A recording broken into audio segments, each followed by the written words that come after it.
मी गौरव आणि हे माझे दोन मित्र सुमित भाऊ आणि आमचे अमन भाऊ आणि आम्ही ते आलेलो पहापळ इथे आणि तिथे बघायला लाईव्ह सामन्यामध्ये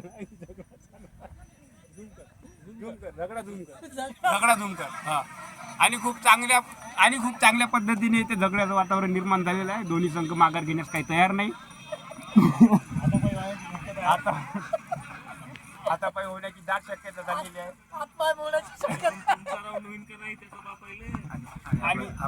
आणि टीमचे कप्तान अमोल दरवळकर आमचे कप्तान अमोल दरवळकर त्यांनी राजीनाम्याचा अर्ज जाहीर केलेला आहे BCCI कडे, पण BCCI ने अजून साईन केलेली नाही. आणि गणेश सेवकार आणि आमचे भाऊजी गणेश सेवकारजी खूप अप्रतिम अशी बॅटिंग करतात ते, पण त्यांना कधी चान्स देत नाही. आणि त्यांच्या कोचिंगमध्ये अमोल दरवळकर खूप चांगल्या पद्धतीने प्रॅक्टिस करत आहे. बघूया या सामन्यामध्ये ते किती रन काढू शकतील. बंद करा आमच्याच घे आमची तरी बी आणि आमच्या टीमचे दोन मेन प्लेअर करण आणि विशाल तिथे झगडा निपटवण्यासाठी गेलेले आहे. तर आजचा ब्लॉग आम्ही इथे संपवतो आणि आवडल्यास लाता मारा बुक्क्या मारा आणि का करत